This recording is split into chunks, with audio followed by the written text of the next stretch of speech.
इस वीडियो में आज हम 8051 माइक्रो कंट्रोलर के साथ 16x2 LCD को इंटरफेस करवाएंगे और हम देखेंगे कि कैसे हम LCD के ऊपर कोई भी मैसेज प्रिंट करवा सकते हैं। जैसे कि LCD के अंदर 2 रो होती है, तो कैसे एक रो से दूसरे रो में प्रिंट करवा सकते हैं, कैसे कॉलम में प्रिंट करवाना है, ये सब हम देखेंगे। उसी के साथ हम देखेंगे कैसे हम LCD के अंदर इंटीजर या फ्लोट वैल्यू प्रिंट करवा सकते हैं, क्योंकि ओवरऑल जब भी हम कोड लिखते हैं या कोई प्रोजेक्ट बनाते हैं तो हमें सेंसर से इंटीजर या फ्लोट वैल्यू मिलती है, उसी को LCD पे प्रिंट करवाना रहता है। तो आज इस वीडियो में हम देखेंगे कैसे 8051 के साथ हम LCD पे कोई भी वैल्यू और मैसेज प्रिंट करवाएंगे।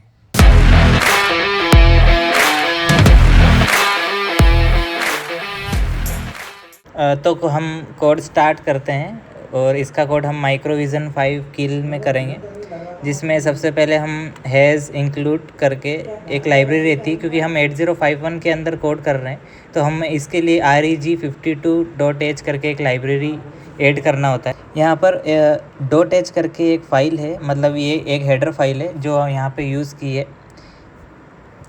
तो आगे के कोड में हम इंक्लूड करेंगे हमारी जो हेडर फाइल है, जो कि हमने यहाँ पर लिख रखी है LCD, जैसे मैंने यहाँ बना रखी है LCD 4bit.h, क्योंकि हम जो LCD वो 4 बिट में यूज़ करेंगे, मतलब कि जो 8 पिन है उनको यूज़ नहीं करेंगे और 4 पिन में ही हम LCD पे प्रिंट करवाएंगे। उसके लिए ये हेडर फाइल इंक्लूड करनी रहती है। उसके आगे हम लिखेंगे वॉइड मेन, क्योंकि हमारी जो मेन बॉडी रहेगी वो वॉइड मेन की रहेगी।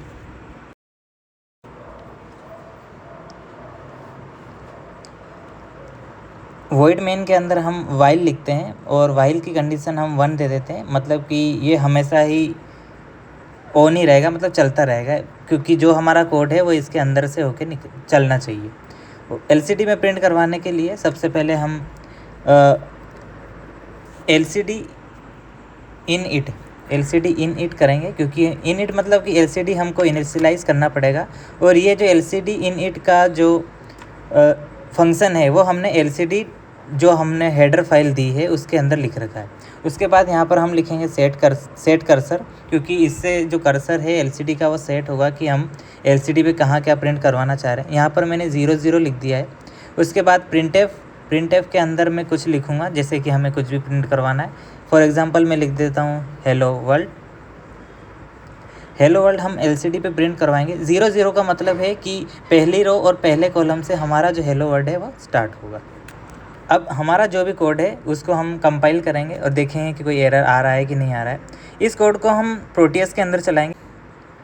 सर्किट डायग्राम बना हुआ है। यहाँ पर हम 8051 के अंदर हेक्स फाइल जो कि हमने माइक्रोविजन से जनरेट किया है उसको यहाँ पर इंक्लूड करेंगे और वहीं से हमारा जो कोड है वो LCD पे प्रिंट होगा। जैसे हम देख सकते हैं यहाँ पर हेलो वर्ल्ड प्रिंट हो चुका है। आगे हम ये करेंगे कि LCD के अंदर और कुछ प्रिंट करवा के देखेंगे। तो मैं यहाँ लिख देता हूँ, कुछ भी आगे लिख देता हूँ जिससे पता चले कि कुछ, जैसे कि मैं ये वाला साइन इसको क्या बोलते हैं, पर हाँ मैंने ये डाल दिया है। अब इसको अपडेट करेंगे और हम इसी चीज़ को LCD के अंदर प्रिंट करवाएंगे। मैं यहाँ पर एक चीज़ दिखाना चाहूँगा, जैसे कि जब हम इसको प्रिंट करवाते हैं, देखना जब हम प्रोटियस पे इस LCD में हेलो वर्ल्ड के साथ आगे जो मैंने सिंबल दिया है उसको प्रिंट करवाते हैं, तो जितने सिंबल मैंने दिए हैं उतने सिंबल प्रिंट नहीं होते हैं और LCD के अंदर जितना स्पेस है उतने ही प्रिंट होते हैं। जैसे यहाँ पर 1 2 3 4 5 ही प्रिंट हो पाए, बाकी के जो है वो बाहर है मतलब कि वो LCD के अंदर आ नहीं पा रहे। अब वो LCD के अंदर नहीं आ पा रहे मतलब वो बाहर चले गए। एग्जाम्पल के लिए अगर समझ में नहीं आ रहा हो कि वो बाहर गए हैं नहीं गए हैं, तो यहाँ पर मैं इन 5 में से यहाँ पर कुछ थोड़ा सा चेंज कर देता हूँ, जिससे पता चलेगी आगे वाले कोड जो हमने हेलो वर्ल्ड के आगे लिखा है वो उसमें प्रिंट हो रहा है कि नहीं हो रहा है। जैसे कि यहाँ 1 लिख दिया है मैंने, ताकि हमें पता चले कि LCD पे क्या प्रिंट हो रहा है या फिर नहीं हो पा रहा है। अब जब हम प्रोटियस पे आते हैं, पहले से कोड अपडेट है इसमें, यहाँ पर हम देख सकते हैं कि हमारे पास जो सिंबल है वो प्रिंट हुआ है, 1 प्रिंट नहीं हुआ है। अब जब हम कोड के अंदर देखते हैं कि अब ये जो 1 है, आगे वाला जो 1 है, क्योंकि LCD में 16 ही यहाँ पर क्या कॉलम रहते हैं, उसके अंदर वही आ सकता है बाकी। अब यहाँ पर जो मैंने lcd.h करके जो फाइल बनाई है, हेडर फाइल है, उसके अंदर एक फंक्शन लिखा है जिससे हम क्या कर सकते हैं कि LCD के अंदर जितना भी डाटा है उसको हम स्क्रॉल करवा सकते हैं। मतलब कि हम उसको लेफ़्ट स्क्रॉल करवाएंगे ताकि आगे वाला जो भी प्रिंट हमें करवाना है वो हमें स्क्रीन पर मतलब LCD पर दिख सके। उसके लिए मैंने यहाँ पर एक कोड लिखा है, ये वॉइड स्क्रॉल करके एक फंक्शन बना हुआ है। इसमें मैं कोड दे दूंगा, हो सके तो इसके ऊपर मैं अलग से वीडियो बना दूंगा ताकि पता चले कि इसमें मैंने क्या क्या फंक्शन बनाया और क्या लिखा है। अभी मैं सिर्फ ये वाले फंक्शन को, स्क्रॉल मैसेज फंक्शन को यहाँ पर कॉल कर लेता हूँ और स्क्रॉल मैसेज जो फंक्शन है उसके अंदर ये हेलो वर्ड के साथ जो भी हमने सिंबल और 1 1 दिया है इसको उसके अंदर प्रिंट करवाएंगे ताकि जो हेलो वर्ल्ड के आगे का 1 1 और जो सिंबल है हमें पूरा स्क्रीन पर लेफ़्ट स्क्रॉल होता हुआ दिखे। अब मैं इसे कॉपी करके यहाँ पर डाल लेता हूँ, कॉपी हो जा, ठीक है। अभी हम इसको कमेंट कर देंगे प्रिंट ऐप को, क्योंकि हमें उसे नहीं चलाना है, हमें सिर्फ स्क्रॉल फंक्शन को चलाना है ताकि LCD पे वो स्क्रॉल दिखे। कंपाइल करेंगे और प्रोटीएस के अंदर आएंगे और देखेंगे कि अब हमारा LCD के अंदर कोड कैसा चल रहा है। तो यहाँ हम देख सकते हैं कि हेलो वर्ल्ड के साथ जो भी सिंबल और 1 1 है वो लेफ़्ट स्क्रॉल होते हुए जा रहा है, जिससे कि हमें जो पूरा मैसेज है वो LCD के ऊपर दिख रहा है। अब हम यहाँ पर कोड में ये देखेंगे कि हम स्क्रॉल करवा रहे हैं और कैरेक्टर प्रिंट करवा रहे हैं, पर अगर हमें कैरेक्टर और इन सब के साथ अगर प्रिंट करवाना हो कुछ भी, जैसे कि इंटीजर प्रिंट करवाना है या कुछ भी, तो हम वो भी प्रिंट करवा सकते हैं। फ़िलहाल तो अगर लाइन हमें चेंज करनी है तो वो भी कर सकते हैं। मतलब कोड के अंदर सेट कर्सर का यूज़ करके हम कुछ भी कर सकते हैं। जो भी फंक्शन है वो हमारी हेडर फाइल के अंदर है। यहाँ पर प्रिंट हेलो जर्मन लिखा हुआ है, मैंने प्रिंट हेलो जर्मन लिख दिया है। ये वाला कोड, जो ये वाली लाइन है, इस लाइन में हम देखेंगे कि कैसे हम इंटीजर को कैसे प्रिंट करवाएंगे। क्योंकि अगर मैं यहाँ पर जैसा हम C में लिखते हैं, अगर स्कैन F करके जो भी वैल्यू है उसको प्रिंट करवाऊँ या फिर %d करके प्रिंट करवाऊँ तो वो इसके अंदर प्रिंट हो सकता है कि नहीं हो सकता है, हमें वो देखना है। यहाँ पर मैं स्क्रॉल मैसेज वाले फंक्शन को कमेंट कर देता हूँ और यहाँ पर सेट कर्सर से पहले तो हम ये करेंगे कि फर्स्ट वाला जो रो है उसके अंदर हम हेलो वर्ल्ड प्रिंट करवाएंगे और जो सेकेंड रो है उसके अंदर हम प्रिंट करवाएंगे हेलो जर्मन। तो यहाँ पर मैं जो सेट कर्सर दूसरी लाइन के लिए, वहाँ पे आगे वाला जो 0 है वो वाला है कॉलम के लिए और पीछे वाला जो है वो 1 के लिए। तो अगर हमें दूसरे पे प्रिंट करवाना है, जैसे कि LCD पे हम देख सकते हैं, तो दूसरे पे अगर प्रिंट करवाना है तो हमको जो सेकेंड इंटीजर है वहाँ पर हम 1 लिख देंगे। 1 लिख देंगे मतलब कि जो 0 और 1 करके रो है, 0 वाली रो मतलब ऊपर वाली, 1 वाली मतलब नीचे वाली। तो इससे क्या होगा कि नेक्स्ट लाइन में हमारा जो भी मैसेज है वो प्रिंट होगा।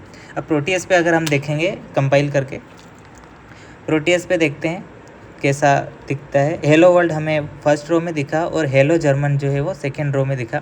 इस तरह से हम सेट कर्सर का यूज़ करके फर्स्ट रो या सेकेंड रो जहाँ पर भी हमें प्रिंट करवाना है वो हम वैल्यू प्रिंट करवा सकते हैं।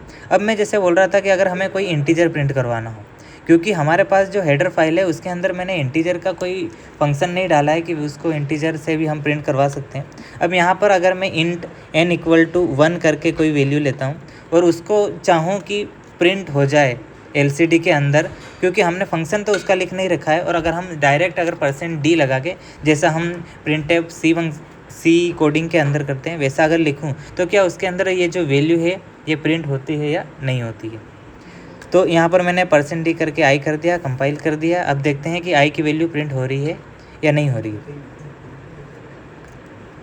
पहले तो मैंने i नहीं a लिया है, तो हम उसको चेंज कर देंगे।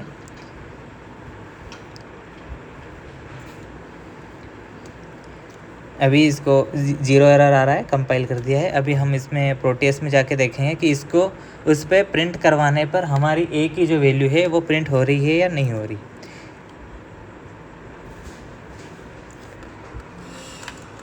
कंपाइल कर दिया, एक वार्निंग,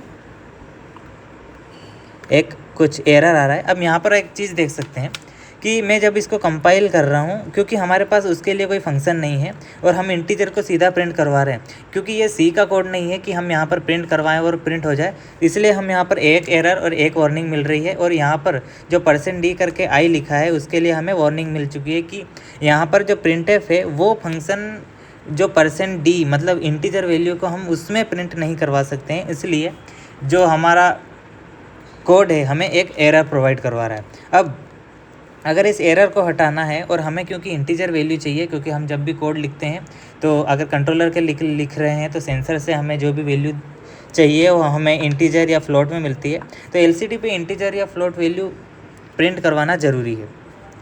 तो यहाँ पर एक फंक्शन जो हमने यहाँ पर लिख रखा है, अब यहाँ पर क्या है, अब अगर हम कैरेक्टर बफर, अब क्योंकि प्रिंट करवाना है तो हम प्रिंट कैसे करवाएंगे, उसके लिए हम यहाँ पर लेंगे एक कैरेक्टर बफर जिसके अंदर हम जो इंटीजर वैल्यू है उसको उस कैरेक्टर के अंदर मतलब कि स्टोर करवाएंगे और उस बफर को हम एलसीडी के ऊपर प्रिंट करवाएंगे, जिससे जो इंटीजर की वैल्यू है या फिर सेंसर की या किसी भी कोई भी इंटीजर वैल्यू है तो उसे हम एलसीडी के ऊपर प्रिंट करवा सकें। तो यहाँ पर एक फंक्शन मैंने लिखा है एस प्रिंट एफ। कि एस प्रिंट एफ क्या करता है कि ये जो हमारा इंटीजर वैल्यू है उसे स्ट्रिंग में कन्वर्ट करता है और बफर के अंदर स्टोर करता है। उसके बाद हम प्रिंट एफ करेंगे, जैसा कि हम सिंपल प्रिंट एफ करते हैं, और प्रिंट एफ में बफर को प्रिंट करवाएंगे, क्योंकि यहाँ पर बफर के अंदर वैल्यू किसकी है, इंटीजर की। जब अब हम यहाँ पर कंपाइल करते हैं तो हमें कोई एरर नहीं मिलता है। अब इसको अगर प्रोटीएस पे देखें चला के तो हमें हेलो जर्मन के आगे 1 मिल रहा है। 1 मिल रहा है मतलब इंटीजर की वैल्यू हमें यहाँ पर मिल रही है। अगर मैं यहाँ पर 1 को चेंज कर दूँ कोई तो अब हम प्रोटीएस के ऊपर इसको चला के देखेंगे, जैसा कि जो मैंने वैल्यू चेंज की है हेलो जर्मन 100, क्योंकि मैंने a=1 की जगह 100 कर दिया था, इसलिए इसकी जो वैल्यू है 1 से चेंज होकर 100 हो गई। अब यहाँ पर कोड के अंदर कैसे कोड का फ्लो चल रहा है वो मैं बता देता हूँ। पहले वाला जो कोड है वो तो समझ में आ ही चुका है कि वो कैसे चल रहा है। उसके बाद वाला जो कोड है उसके अंदर क्या हो रहा है कि हम इसके अंदर बफर के अंदर वैल्यू स्टोर करवा रहे हैं। अब हम एक नया कोड बनाते हैं और उसके अंदर जैसे हमने इंटीजर वैल्यू को लगाना सीख लिया है, तो अब हम क्या करेंगे कि मैं चाहता हूँ कि हम एलसीडी के ऊपर एक टेबल प्रिंट करवाए किसी भी नंबर की, और उसको प्रिंट करवाने के लिए हम एक दूसरा कोड लिखेंगे। तो स्टार्ट करते हैं। इसमें ये वाले कोड को डिलीट कर देता हूँ। अब सबसे पहले यहाँ पर मैंने हेडर फाइल जो पहले थी वही इंक्लूड कर रखी। यहाँ पर इंटीजर, ये हमारी हेडर फाइल है, और ये यहाँ पर हम कोड लिखना चालू करते हैं। अब यहाँ पर मैंने इंटीजर j=i और i1 मतलब j=1 और i=1 लिया है। अब यहाँ पर वाइल को हम फिर से स्टार्ट करेंगे, जो भी हमारा कोड है वाइल के अंदर लिखेंगे। वाइल के अंदर अब हमें क्योंकि प्रिंट करवाना है कोई भी टेबल, तो टेबल के लिए हम कोड लिखेंगे। सबसे पहले तो हम एलसीडी इनिट करेंगे, क्योंकि एलसीडी इनिशियलाइज अगर नहीं करेंगे तो एलसीडी जो है वो स्टार्ट नहीं होगा। सबसे पहले एलसीडी इनिट किया, उसके बाद हम कोड अंदर लिखेंगे। उसके में सबसे पहले हम सेट कर्सर करेंगे, क्योंकि हम सेट कर्सर करने से जो हमारा कर्सर है कि हमको कर्सर कहाँ पर रखना है वो वैल्यू डिफाइन होती है। अब सेट कर्सर करेंगे, हम 0 से स्टार्ट करते हैं सेट कर्सर, और यहाँ पर आगे कोड लिखते हैं S print F. S print F मैंने पिछले कोड में बताया था कि एस प्रिंट एफ हम यूज़ कर रहे हैं क्योंकि इंटीजर वैल्यू को हम कन्वर्ट कर रहे हैं स्ट्रिंग में, और इसको क्योंकि हम इंटीजर को स्ट्रिंग में वैल्यू में अगर कन्वर्ट नहीं करेंगे तो एलसीडी के ऊपर हम प्रिंट नहीं करवा सकते। यहाँ पर कैरेक्टर बफर, जैसा कि मैंने पिछली बार लिया था वैसा ही कैरेक्टर बफर ले लेता हूँ, 16 का ले लेता हूँ, ताकि हमारा जो पूरा डाटा है वो उसके अंदर आ सके, क्योंकि हमारे पास 2-3 डाटा रहेंगे। यहाँ पर बफर के बाद मैं यहाँ लिख देता हूँ मैं टेबल ऑफ, मतलब जिसकी भी हमें टेबल चाहिए, टेबल ऑफ %d मतलब %d की जगह हम वो वैल्यू प्रिंट करवाएंगे जिसका हम टेबल प्रिंट कर रहे हैं। यहाँ पर एक वेरिएबल में t ले लेता हूँ, जो कि मैंने ऊपर नहीं लिया है, उसको यहाँ पर इनिशियलाइज कर देते हैं। t capital T small t लिख दिया मैंने, कैपिटल T =1। तब प्रिंटएफ में हम क्या करेंगे कि प्रिंटएफ के अंदर बफर को प्रिंट करवाएंगे, जैसा कि हमने पहले प्रिंट करवाया था। अब यहाँ पर क्या होना चाहिए कि टेबल ऑफ t की वैल्यू प्रिंट हुए यहाँ पर आनी चाहिए। अब यहाँ पर मैं लिखता हूँ एस प्रिंट एफ, क्योंकि अभी क्या किया है मैंने कि सिर्फ जो बफर है उसके अंदर टेबल ऑफ %d मतलब जो % यहाँ पर टी है, जो हम जिसकी टेबल हम प्रिंट करवाना चाह रहे हैं उसका नंबर लिखा है, ना कि उसकी टेबल। अब हम सेकेंड लाइन में बफर के इसी बफर को फिर से यूज़ करेंगे और यहाँ पर जैसा हम सी के अंदर कोड लिखते हैं %d(x) %d equal to %d, यहाँ पर तीनों %d की जगह हमारी अलग अलग वैल्यू आएगी। जैसा कि हम एक बेसिक कोड बनाते हैं कि टेबल प्रिंट करवाना हो तो 2x 2 इक्वल टू 2 2 जा 4 ऐसा बनाते हैं, इसलिए हमको भी यही बनाना है। हम j की वैल्यू देंगे, i की वैल्यू देंगे और इक्वल टू में j इंटू आई कर देंगे, क्योंकि हमें ओवरऑल करना तो इंटू ही है। और इससे क्या होगा कि हमारी जो फर्स्ट लाइन है उसके अंदर तो टेबल ऑफ %d आ जाएगा और सेकेंड लाइन में हमारी टेबल आ जाएगी। यहाँ पर प्रिंट कर देंगे बफर को फिर से, और इस प्रिंट से नीचे वाली जो सेकेंड लाइन है उसके अंदर हमको मिलेगा टेबल। अब यहाँ पर %include एक लाइब्रेरी इंक्लूड कर लेते हैं हम। वैसे तो मैंने ये वाली लाइब्रेरी वैसे इसमें इंक्लूड कर रखी है studio.h, अगर हम वहाँ पर इंक्लूड नहीं करते तो हमें यहाँ इंक्लूड करना होता है। और अगर वहाँ कर लिया है और हमारी हेडर फाइल इसके अंदर इंक्लूड करते हैं तो उसे इंक्लूड करने की ज़रूरत नहीं है। तो कर भी सकते हैं, नहीं भी कर सकते हैं, दोनों जगह में से कहीं भी कर सकते हैं। मैंने अभी दोनों जगह कर दिया है, अगर कहीं कुछ एरर आता है तो उससे ये ख़त्म हो जाएगा। तो फिर भी मैंने यहाँ पर ये वाली हेडर फाइल इंक्लूड कर दी है ताकि कोई एरर ना आ पाए। अब इस कोड के आगे हम लिखते हैं कि एक डिले दे देते हैं पहले, ताकि जो वैल्यू है हमें प्रिंट होती हुई दिखे कि 2 1 जा 2 2 2 जा 4 ऐसा करके 100 का डिले दे देते हैं। और डिले वाला फंक्शन भी मैंने lcd.h जो हमारी हेडर फाइल है उसके अंदर दे रखा है। इसके बाद हम आई जो है, आई की वैल्यू को इंक्रीमेंट करवाएंगे। क्यों? क्योंकि हम जो आई की वैल्यू है उसको 1 से लेकर 10 तक लेके जाएंगे, तभी हमको टेबल मिलेगा। अब यहाँ पर एक कंडीशन डाल देते हैं कि इफ़ आई ग्रेटर देन 10, अगर आई जो है वो 10 से बड़ा हो जाए तो जो आई की वैल्यू है हम उसको क्या कर दें, फिर से 10 से उसको 1 से इनिशियलाइज़ कर दें, मतलब कि जो वैल्यू है वो वापस से 1 से स्टार्ट हो जाए। आई इक्वल टू हम 1 लिख देते हैं। अब इस कोड में क्या होगा कि जब भी आई की वैल्यू 10 से बड़ी होगी वो वापस से 1 हो जाएगी और हमारा जो टेबल है वो चलता रहेगा। अब LCD पे देखते हैं हम इसको प्रिंट करवा के। यहाँ पर सबसे पहले हम इसको कंपाइल करेंगे। क्योंकि कंपाइल करने से ही हमारे पास बिल्ड करेंगे तो हेक्स फाइल जनरेट होगी, और उस हेक्स फाइल को हमें यहाँ पर शायद एक एरर आ गया है, उसको देखना पड़ेगा क्या एरर आया है। साइज ऑफ लेफ्ट LCD, हाँ यहाँ पर एक गलती हो गई थी, जो मैंने डॉट लगा दिया था, डॉट नहीं है वहाँ पर, अंडरस्कोर लगाना था, क्योंकि फंक्शन में जो हमने लिख रखा है वही हमें लिखना पड़ेगा। ठीक है, इसको सही कर दिया है। अभी इसको हम फिर से कंपाइल करके देखते हैं। 0 एरर 0 वार्निंग। ठीक है, अब यहाँ से हेक्स फाइल जनरेट हो चुकी है। अभी इसको हम प्रोटियस में चला के देखते हैं कि LCD के ऊपर प्रिंट कैसा हो रहा है। और कोड के अंदर देख लेते हैं। हेक्स फाइल जनरेट हो गया है। 2 वार्निंग आ रही है। वार्निंग आ जाती है कभी कभी, क्योंकि हम J की और I की वैल्यू इनिशियलाइज़ करवाते हैं तो वार्निंग दे देता है। अभी हम प्रोटेस के अंदर चलते हैं। प्रोटेस के अंदर जाके सबसे पहले हम हेक्स फाइल को यहाँ पर इंक्लूड करवाएंगे। हेक्स फाइल को इंक्लूड, क्योंकि मैं इसी के अंदर कोड बना रहा हूँ, अभी इसी को यहाँ पर इंक्लूड कर लेते हैं। अब इस LCD पे प्रिंट करवा के देखते हैं।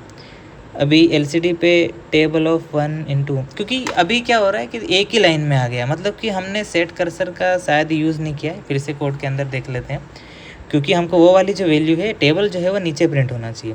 यहाँ पर हाँ, हमने सेकेंड बफर के लिए सेट कर्सर का यूज़ नहीं किया है।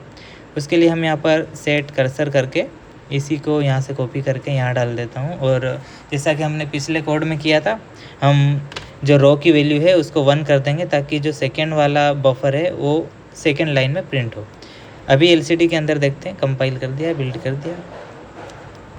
LCD के अंदर अब इसको चलाते हैं। टेबल ऑफ 1 इंटू 2 2 इंटू 3, जैसा कि हमें फर्स्ट और सेकेंड लाइन में चाहिए था वो हमें मिल चुका है। अब यहाँ पर टेबल जो है वो, यहाँ पर एक गलती जो है वो दिख रही है कि आगे की जो वैल्यू है, जो टेबल चल रहा है वो आगे चल रहा है। उसको सही करने के लिए कुछ नहीं करना है, बस जो बफर है टेबल वाला उसके अंदर हमको स्पेस दे देना है।